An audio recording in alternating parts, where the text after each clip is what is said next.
Hello again, everyone, and thank you so much for joining us for this Tuesday's edition of Alaska Weather on the now 29th day of March 2022. I'm David Percy, a meteorologist with the National Weather Service, and I'll be hosting today's show. And first graphic we've got tonight is the hazardous weather graphic. And yellow shaded area there for the western Arctic coast. That's for a winter weather advisory that kicks into effect tonight and continues through Wednesday and Wednesday night until early Thursday morning. And that's for blowing snow, winds gusting above 35 miles an hour out of the east and northeast.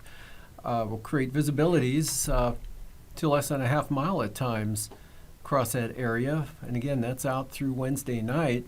And that's for the areas of Wainwright, Atchison, and Point Lay, as well as Cape Lisburne. Otherwise, no other watches, warnings, or advisories out for interior Alaska, and that goes for the Panhandle, the Aleutians, and the Bering Sea as well. So moving on, still a National Weather Service zone changes that's now was to kick into effect today, but now it kicks into effect on April 5th, at least at this point in time, and that date could change without notice. But right now, going for April 5th, that's just a transfer of forecast office responsibilities from the Anchorage area to Fairbanks. We'll go Cantwell, the Denali area there. So instead of Anchorage writing the forecast, Fairbanks now will write that forecast. And also from Anchorage to Fairbanks will be Hooper Bay and Chivik there in the southwest coast. And that's in the green shaded areas there on the graphic. And again, Fairbanks will be writing those zones for the areas there. And then from Fairbanks to Anchorage will be Mentasta Lake and Chisana. So that'll now be those forecast products will be written by Anchorage for those areas, eastern Alaska range. And then there's also a new marine zone that Fairbanks will be picking up, and it'll be zone 201 there around Doll Point to Toland Strait. And again, that's the Fairbanks area. And for more detailed information, you can find more detailed information in the news headlines at the top of the Weather Service Anchorage and Forecast web pages. Moving on to satellite imagery. Clouds spreading into the Panhandle from south to north there, with a pretty wound-up storm approaching the Queen Charlotte Islands, south-southwest of the Queen Charlottes there. That made for a cloudy day across the Panhandle today with areas of rain from Yakutat all the way down to Dixon Entrance. Nothing too terribly heavy, but Petersburg and Juneau both picked up about half an inch of rain in the last 12 hours during the day today. And then clearing, some sunshine, south central Alaska, across southern Alaska, and then some areas of clouds to the north of the Susitna Valley, northern Susitna Valley there into the Fairbanks area off over toward the Eagle River zone, and also some clouds there along the southwest coast from Nunivak Island to the Togiak Bay area, with a band extending down toward Pilot Point, and more of lower top clouds around Kodiak Island. And then a front pushing eastward, bringing some rain into the eastern Aleutians, spreading into the Alaska Peninsula with snow as far north as the Pribilof Islands today, St. Paul, St. George. And then that broke out to showers over the Adak area back out toward Shimia. And it was mostly clear over the western interior of the state today, or there was some sunshine. You can see the breaks there along the Yukon River, along with some scattered loose clouds around the area there that really not associated with any storminess. And the wind's a lot lighter now coming through the Bering Sea. Light winds are actually turning southeast for the Alaska Peninsula this afternoon.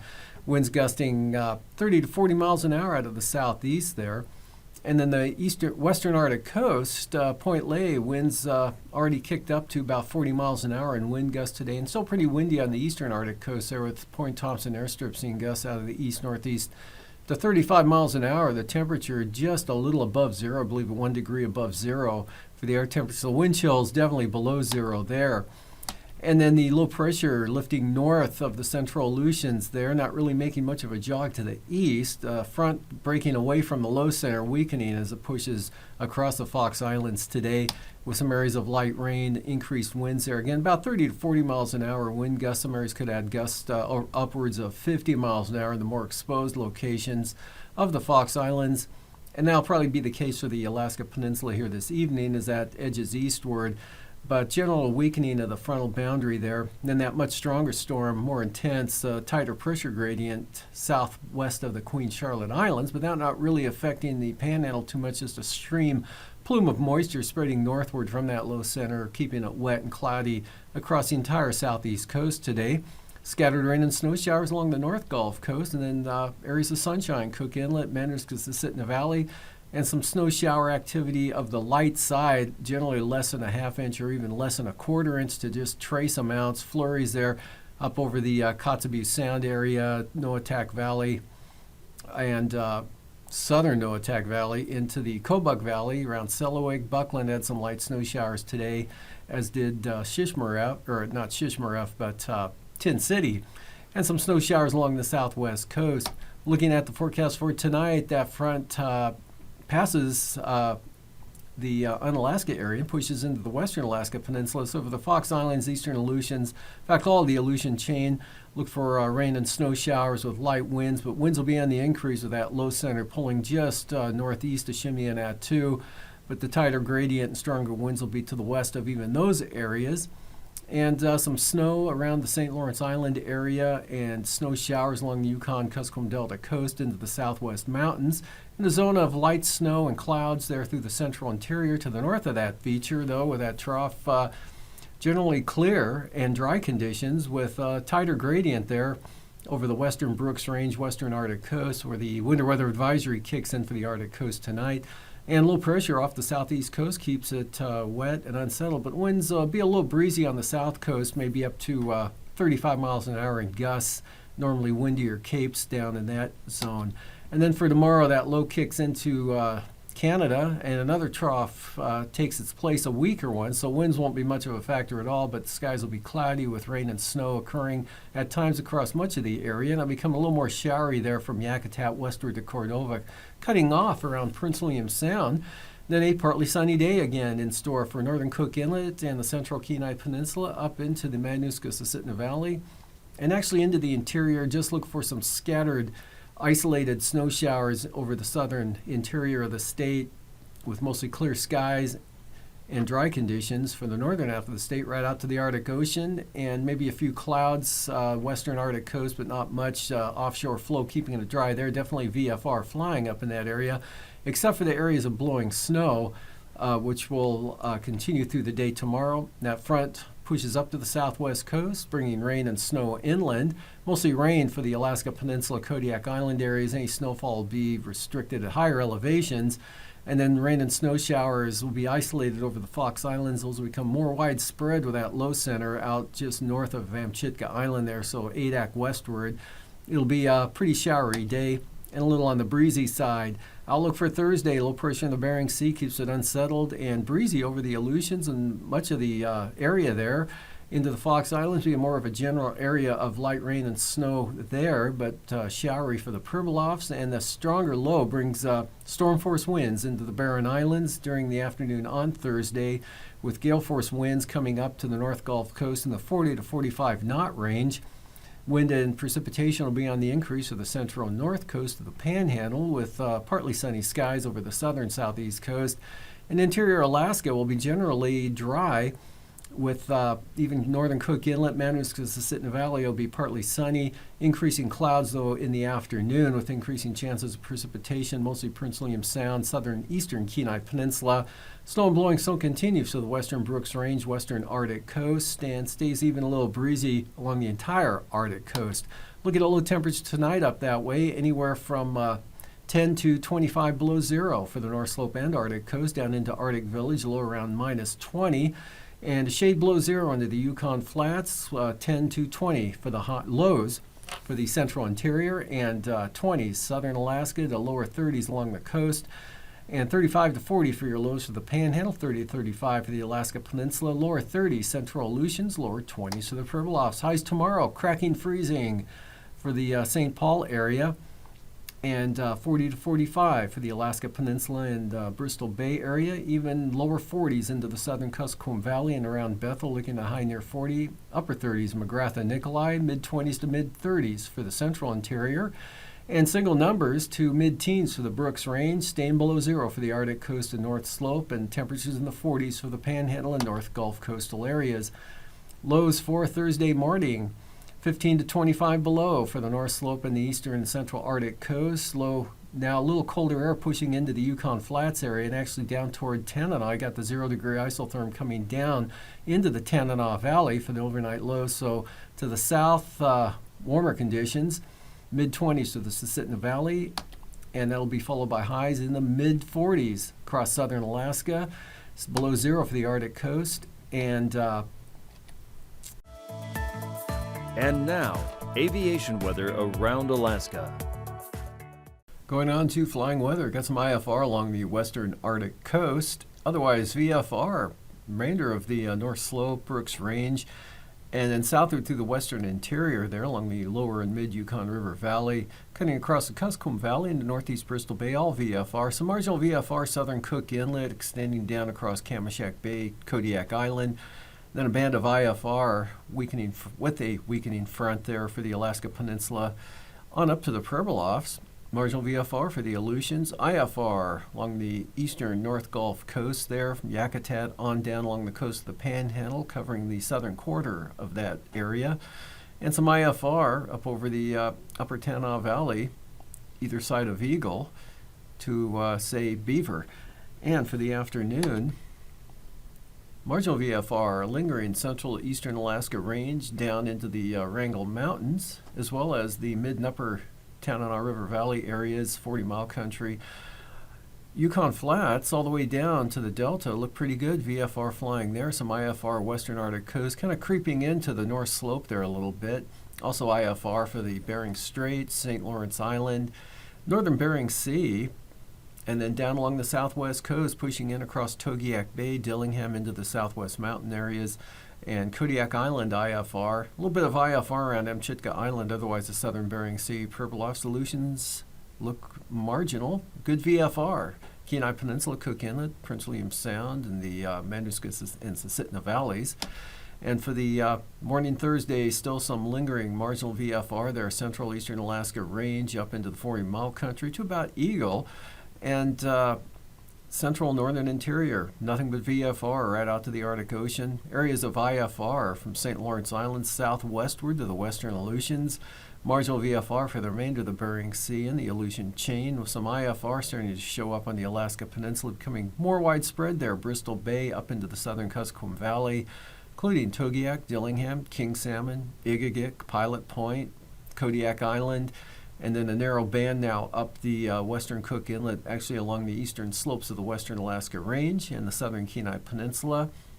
That may or may not make it to Whittier or Passage Canal, but marginal VFR for sure there in Prince William Sound and all along the southeast coast. For the afternoon, marginal VFR continues to the Panhandle and the eastern North Gulf coast, western Prince William Sound, which now includes Portage and Whittier, Passage Canal, Resurrection Bay, down to Port Muller, all IFR, and that extends down across Kodiak Island, westward across the Aleutian Range, Bristol Bay into Togiak Bay, and then northward into the Kilbrook Mountains, and also up to near Nunivak Island. Otherwise, marginal VFR for the Aleutian, central, northern Bering Sea. Good VFR, as you notice, interior Alaska, all the way to the Arctic coast and beyond. And Atuvik tomorrow, good VFR, probably for the next couple of days up there. Atuvik and Adigan through the Brooks Range will be good VFR flying weather. Same thing for the western Alaska Range, VFR, Lake Clark and Merrill, rainy, same forecast, VFR on either approach. Windy, marginal VFR, looks a little marginal for Isabel and Mentasta as well, but go back to VFR for Tanita and Portage, same forecast, VFR. Chilkoot and White, another IFR day there. And for the freezing levels, 2,000 feet up to the Alaska Peninsula and just into Dixon Entrance. Moving on to icing. Areas of mostly, well, call it isolated moderate, Reimer mixed icing into the Panhandle there, 5 to 12,000 feet. Another area with that weakening system could bring some isolated moderate into the mostly the upslope areas of the Aleutian Range, Alaska Peninsula. And then scattered mixed icing out there 2 to 8,000 feet over the Aleutians.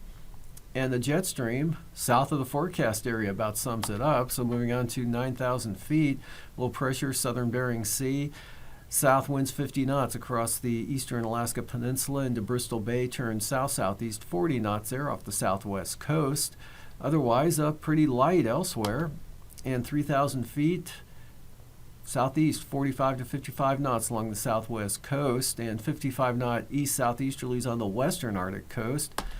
Turbulence, look for considerable moderate chop for the western Arctic coast into the DeLong Mountains, western Brooks Range area, as well as Kodiak Island, Bristol Bay, the Aleutian Range. That'll extend into Kamishak Bay as well as into the southern Kuskokwim Valley and along the Kuskokwim Mountains, with light to isolated moderate turbulence elsewhere there across St. Lawrence Island, the Seward Peninsula.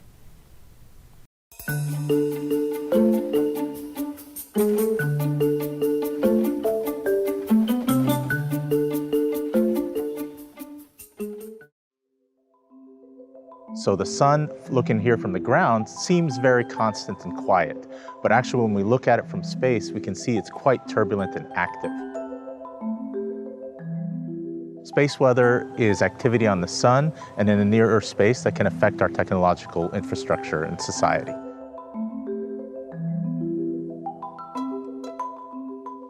The sun is constantly spewing out a stream of particles called the solar wind that goes out into the solar system. And it affects us here near Earth, where we're protected by a magnetic field. The interaction between the solar wind and the magnetic field can cause space weather. The Carrington event is the largest storm we've seen in recorded history when we're looking at space weather. But every solar cycle, which repeats about every 11 years, one estimate estimates that there's a 10% chance of getting a large storm like the Carrington event that could impact us here on Earth.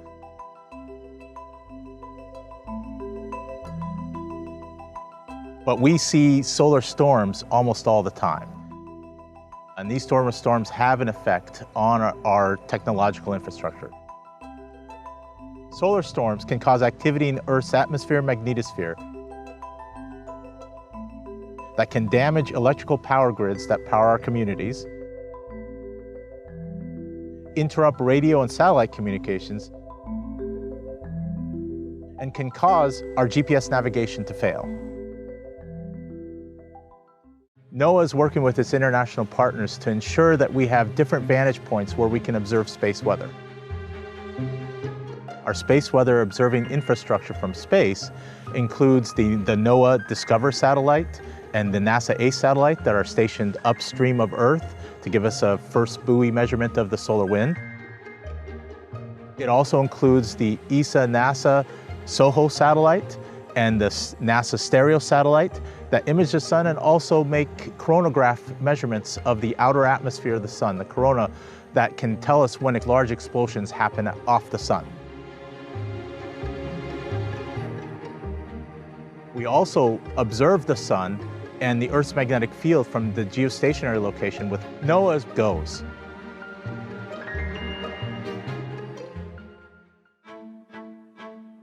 So the way we use the space weather information from satellites and from the ground is to be able to make forecasts and predictions, just like we do with hurricanes and terrestrial weather.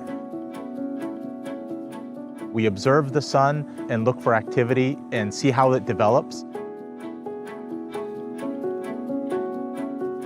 and see if it's going to culminate into a large explosion that can affect us here on Earth. NOAA is working with its international partners to expand our observing capability. We're committed to observing along the Sun-Earth line. So we're going to do the imaging of the sun and the upstream buoy measurements of the solar wind along the Sun-Earth axis.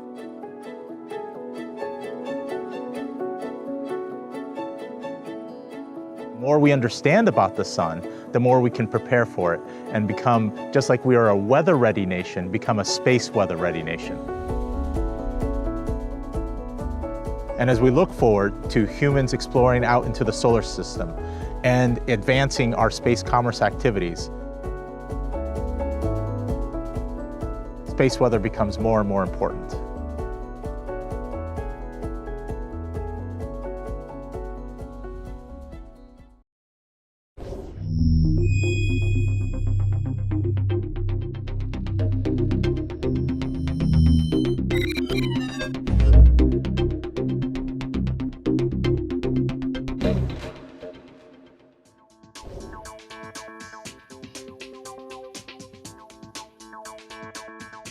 Here at the Space Weather Prediction Center, we monitor space activity as it's occurring back at the sun, and then we issue out a forecast as well as alerts, watches, and warnings as activity is occurring.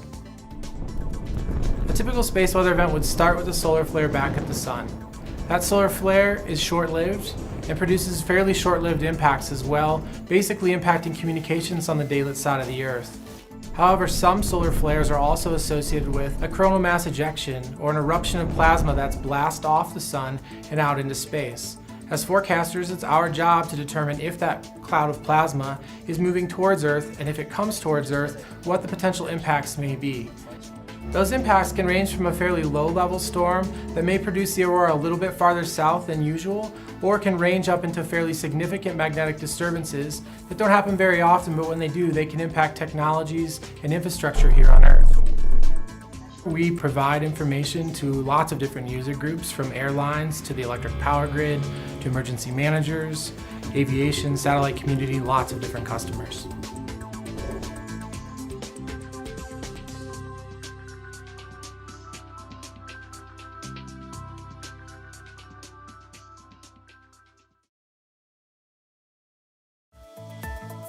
And now, marine weather around Alaska. Welcome back. Look for small craft advisories on the south coast of the Panhandle tomorrow for southwest winds up to 30 knots. These are around 12 feet. Lighter westerly winds at 20 to 25 knots on the north coast, and small craft advisories for Clarence Strait for south winds at 30 knots. Stevens Passage, small craft advisories also. South winds there at 25 knots. And then Lynn Canal Glacier Bay, northern inner channel is looking at light north winds at 10 with possible gusts to 25 knots. And then for the day on Thursday, southeasterlies at 10 knots for the northern inner water areas, and Stevens Passage, southeast 15 knots, 20 knots from the southeast for Clarence Strait. Small craft advisories on the south coast, south winds 25 to 30 knots, with 35-knot gales from the southeast in store for the north coast, with seas at around 11 feet. Prince William Sound, look for west winds at 10 knots.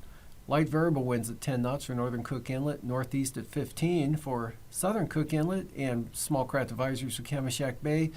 East winds 25 knots, and southeast winds at 20 knots for the Barren Islands. Western North Gulf Coast, light variable winds at 10 knots and just a 15-knot westerly breeze in store for the Middleton Island area with 7-foot seas. And for Thursday, small craft advisories for Prince William Sound. East winds increasing to 25 knots, seas building to 6 feet, and gale warnings for the North Gulf Coast. East winds increasing 40 to 45 knots, and storm warnings for the Barren Islands for east winds at 50 knots with seas up to 20 feet, and good gales for Kamishak Bay, northeast winds 45 knots, and good gales also for southern Cook Inlet, northeast winds expected at 40 knots north of the Forelands. Small craft advisories for northeast winds at 30 knots. Kodiak Island, east-northeast winds 25 knots, seas 8 feet. Alaska Peninsula, southwest winds 15 knots. Small craft advisories for Bristol Bay for winds out of the east at 30 knots.